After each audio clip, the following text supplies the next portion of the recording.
Good evening, ladies and gentlemen. I'm Colonel Thomas Sherman, Commander of the 88th Air Base Wing and Installation Commander for Wright-Patterson Air Force Base. We truly appreciate you joining us again on this Wednesday evening for our live Facebook Live Town Hall event here, that we get a chance to share our information with you, have an opportunity to give you an updates on things that have been happening throughout the week, and most importantly, we have again brought a great cast of subject matter experts that can give you very important decisions.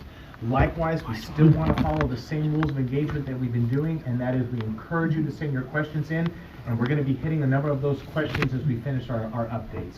What I wanted to do first was just to kind of let you know some of the things that have been happening here across Wright-Patterson. Also want to let you know some of the guidance that we've been receiving from the United States Air Force. At the end of the day, it is important to our Secretary of the Air Force, it is important to our Chief of Staff, and it is important to our nation that we continue to do the Air Force's mission so that we can ensure the defense of this nation. In doing that, we've been working on guidance and have continued to be following on aspects of our life cycle management, working on research and development, and continuing to run the acquisition complex for the United States Air Force here. And I want to really truly applaud the commanders, the employees, and the leaders across the board that have really been doing a phenomenal job on setting the meter the right way for how mission essential is looking for Wright-Patterson. You have given us an amazing platform by which we can sustain this installation and provide vital services to the people that need to go places like the commissary, AFBs, and get our prescriptions filled at the pharmacy. This has all been working wonderfully. What we've also been able to work out too is we have managed to adhere to and maintain appropriate levels of social distancing, and we have been doing everything we can to encourage the teleworking at home, giving guidance to leaders so that we can continue to make this mission happen. So I just want to let everybody know how much we appreciate the work that has been going into this across the board. With that being said, we have also have in full operation our Incident Command Center. Our Incident Command Center has been set up so we can manage across the installation and directly tie in with the state of Ohio with their operations center.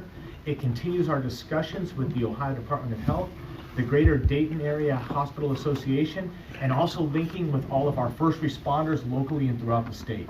We're also in conversation with state officials as we continue to work together collectively to make sure that we are combating the COVID-19 virus spread to the greatest extent possible.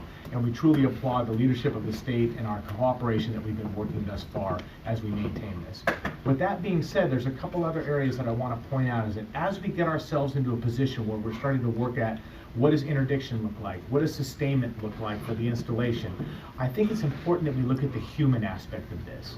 As we look at the human aspect, there's been some great events that we've stood up right now that I wanted to make sure to telegraph here and launch to all of you.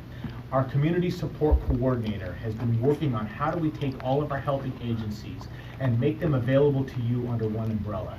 We're going to make sure that we put the site down, but it's called the Wright Path, Wright spelled like Wright-Patterson. And you can find it on Facebook. And what this is a way that links our helping agencies to ensure that we're providing the emotional support, the mental support, and the family support to you as you go through what telework looks like, how we maintain the Air Force mission, how we deal with our orders to stay in place and maintain social distancing, and these are the tools that we can as human beings to help each other out. Additionally, the Air Force has made some great decisions and moved forward on a very, very important resource that we have, and that is the Military Family and Life Counselors. They have now been given authorization that they can do virtual counseling, whether it is through Zoom, whether it is through FaceTime, whether it's through a telephone or another platform. We now have an opportunity that these counselors can talk to you in your own home and continue to provide the great resources that they have. They are wonderful experts that we have that truly care about you, and I'm excited now that we have an opportunity to bring that to you in this new environment that we're operating in right now.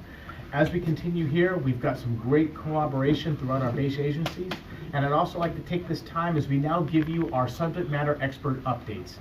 And I would like to hand it off to Colonel Fauch with our 88th Medical Group.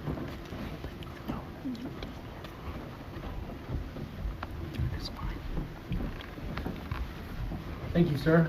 Appreciate that. Good evening, everyone. This is Colonel Mike Fauch. I'm the 88th Medical Group Commander. I'm honored to be here again tonight to bring you an update from your medical group. So just to set the stage of where we are with regard to cases in the state of Ohio and our surrounding counties. First of all, there are 2,547 cases in Ohio and 65 deaths across the state of Ohio. These numbers are as of earlier this afternoon. Positive cases in and around the Wright-Patterson Air Force Base include 41 cases in Montgomery County, 8 cases in Greene County, 60 cases in Miami County, and 60 cases in Miami County and 6 cases in Clark County. And I want you to know that we are tied in from the 88th Medical Group to those counties to report our numbers within the county when a member of our team tests within the Wright-Patterson Medical Center, but maybe they live in a county downtown. We will report those numbers through them. You'll notice that the number of cases on Wright-Patterson has disappeared from both our website and from the medical group sit reps that are coming out recently. And that's because the Secretary and determined that for operational security reasons, installations will no longer report positive number of cases released through installation channels to the general public. The Secretary of Defense has passed guidance to us that it's determined that this is no longer allowable for operational security reasons. However, I do think it's important for you to know what your Wright-Pat Medical Center team does when we get a positive case of COVID-19. So our public health team is immediately notified, and that team, first the physician that ordered the test contacts the patient to confirm and talk to them personally about their case. Then our public health team talks to that individual in order to do tracing of where that individual has been, where they've trafficked over the last 14 days. They will gather information on individuals and locations that that member has been. That information comes through me to our installation commander and immediately gets to the owning unit of that member, whether they're a civilian, a contractor, an active duty dependent, etc. If they're treated in our facility and we come up with a positive, we will talk to their commander, which does not violate any of our HIPAA laws, about that individual and what has happened. And that is in order to make sure that all precautions are taken appropriately to ensure your safety across the installation. And so not only do we do tracking of the case, but we also provide proper precautions to the commander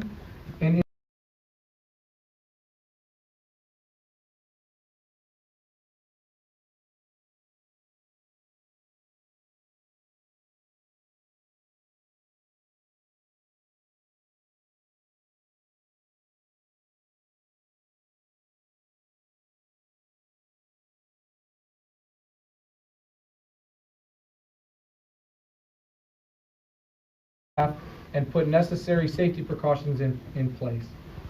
So we've transitioned to almost 90% of face-to-face appointments have transitioned to virtual and telecom appointments across our facility. And you know that we've also limited elective procedures and surgeries. What this is allowing us to do is to enable almost the rationing of our PPE for when such a time comes that we need to ramp up services, particularly in the inpatient setting. This is protecting our patients who need to come for essential services, and it's also protecting our staff so that our staff is available when the time comes that our services are needed to increase inpatient operations in particular. This time has also allowed us to do modeling and assessment of what a surge in patient care might look like with positive COVID patients. So your team is working through models provided by the School of Aerospace Medicine, by the Air Force Research Lab, also by the Air Force Surgeon General, and also some of the models from downtown, like the Greater Dayton Hospital Association, the University of Ohio State, and the Cleveland Clinic models. Actually, whereas last week and before we didn't have enough modeling to tell us what to do, now we have dozens of models that we have to sift through. It's actually making it interesting for us to figure out when might the surge hit and what is going on. But your team is working through that and building out bed expansion packages within our hospital, and also this time where we've drawn down some of our services is allowing us to cross-train some of our staff in order to better take care of COVID-19 patients. So many of you have asked me through social media or our staff, will any services be curtailed or closed? Particularly everyone is worried about our pharmacy operation. So I can tell you we have guidance from the Air Force regarding pharmacy operations as well. And specifically from the Defense Health Agency It should be a very rare circumstance that military MTF pharmacy services must be significantly curtailed or halted, but local conditions during this pandemic may necessitate that action. So you might imagine a case where my staff is decimated and we might have to close some of our pharmacy operations. We do not want to do that. I'll tell you right now that we are looking to try and maintain our pharmacy operations through this scenario. However, we have to plan for possible worst case scenarios. And so one of the options that's available, I know it is not the most, I know it is not your favorite option, but TRICARE Pharmacy home delivery is an option, and you can get up to a 90-day supply of most medications safely and conveniently. And this is something that we would look at temporarily in order to make sure that you get the necessary pharmacy medications that you need. Again, this is not something that we take lightly, and as you know, if you've been to our Kitty Hawk Pharmacy, you know that our team is working extremely hard to keep that service open and running, and we're going to continue to do that for as long as possible. Finally, I'd like to remind you to continue to follow our services on our Facebook page and also the Wing webpage, where we will continue to post updates of all of our services and operations that are going on. And that will be the place where you can find the latest changes in services that may or may not come about. I'd like to thank you again for your patience and support as we work through this difficult time together. These changes are not easy, including on your medical team as they work through. But your positive attitude and your support has meant a great deal. Thanks again for what you do. Thanks for helping us get through this time together, a time that we will get through together. I'd like to now turn it over to Lieutenant Colonel Jeff Crapo, our Communications Squadron Commander.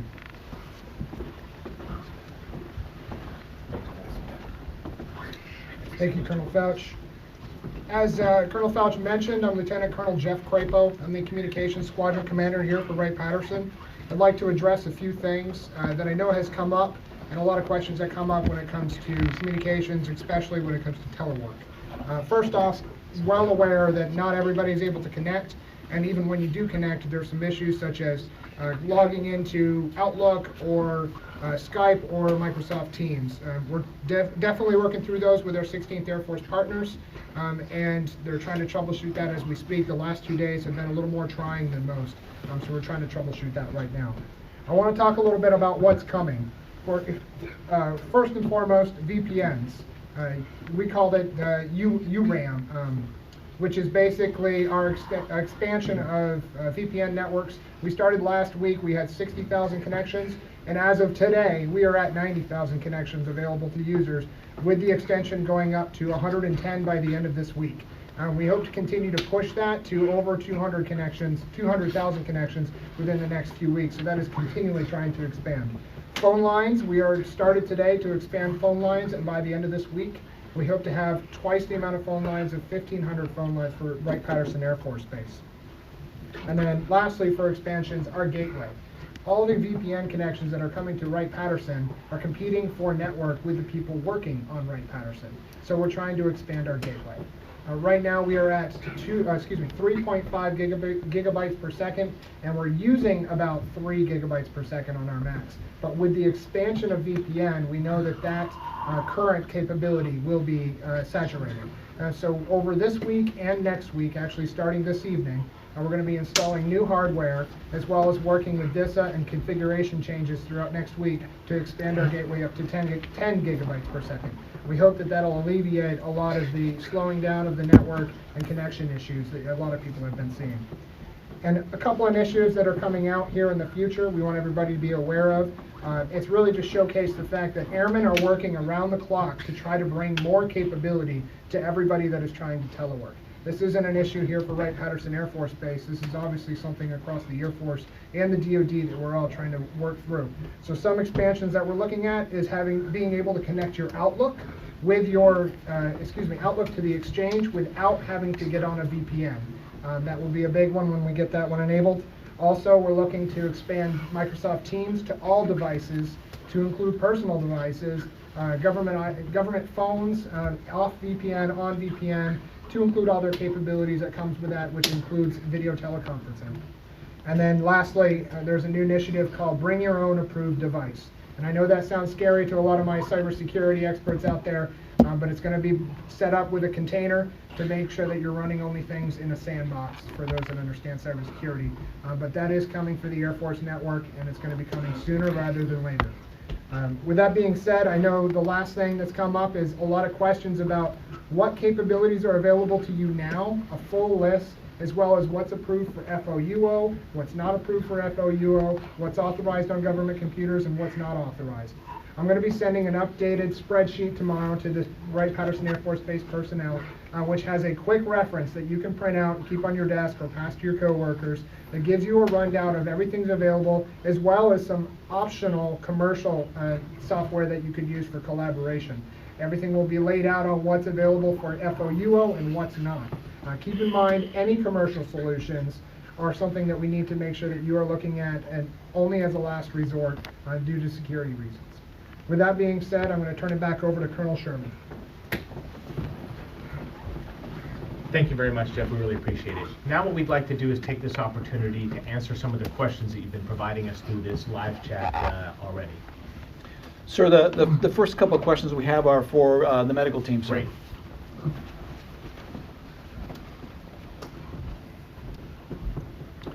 Sir, do we expect Wright-Pat to get the new rapid result test kits for the COVID-19? And if so, when would that happen?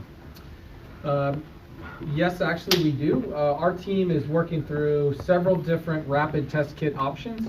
Our lab team has been awesome and also working with the USOF SAM team that does some of our testing. And we are in the process of getting some rapid test kits. However, we do not have a date of delivery yet for actually several different options that are being looked at. I do believe that we are looking in the week or weeks time frame, not months time frame. So within the next several weeks, we will have rapid test kit opportunities. So we do have a question about the COVID-19 and what asymptomatic means. Okay. I'd like to call up Dr. Lee if I can to answer any of your clinical questions that may come about. This is Lieutenant Colonel Wheeling Lee. She is our Public Health Emergency Officer and our lead physician for this public health emergency. Thank you, Colonel Fauch. Good evening, Wright-Pat family.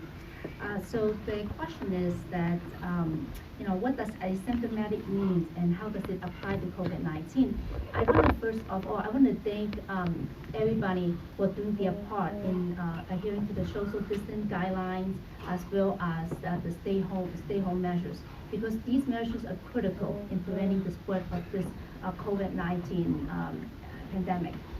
So so asymptomatic just means that there is that someone doesn't have any symptoms. Now what we are finding out about this virus is that someone could be infected with the virus, but and could spread the virus before they having the symptoms such as fever, cough, shortness of breath.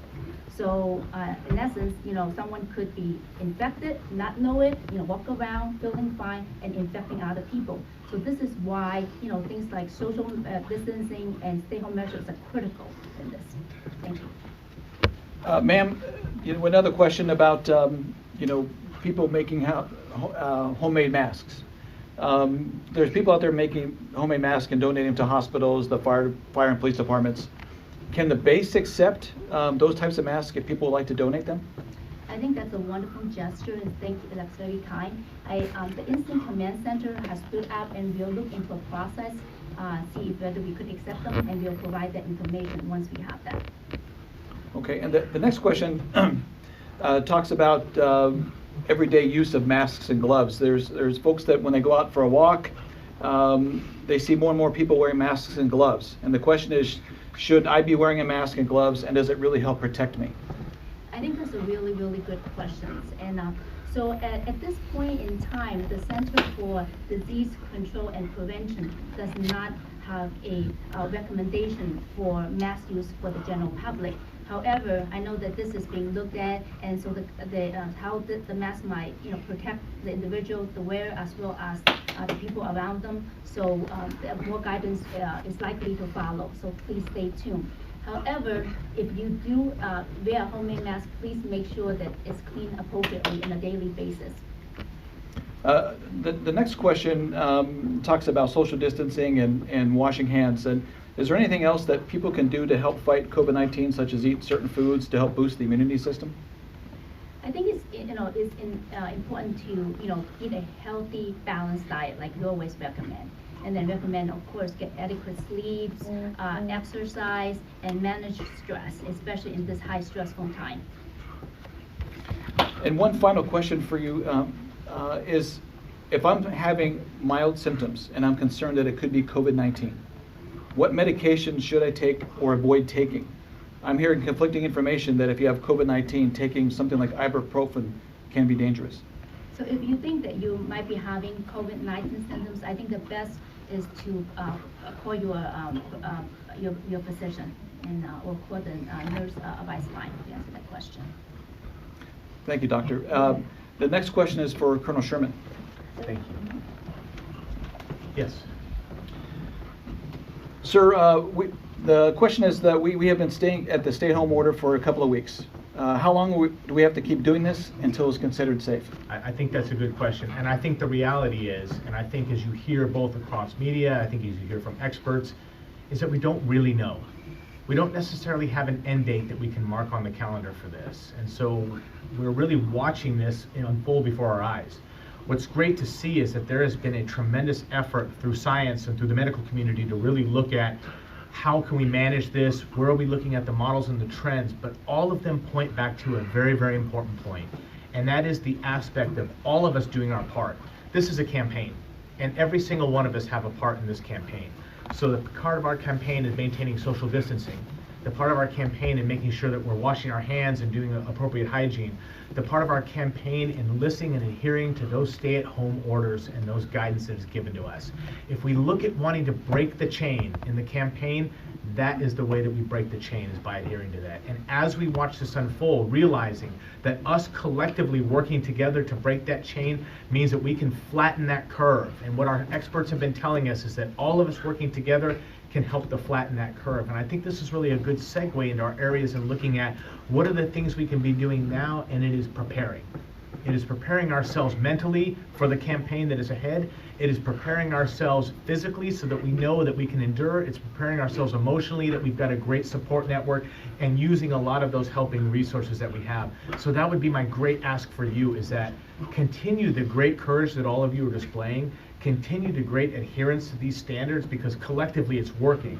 And what I would also thank you as we're preparing ourselves is thank you for the grace that you're giving to our people. In all of our interactions, as we've been dealing this throughout Wright-Patterson, one of the things that has been ubiquitous, and that has just been the great attitudes that people are displaying towards each other. And I think that that in and of itself is some of the most powerful medicine that we can share.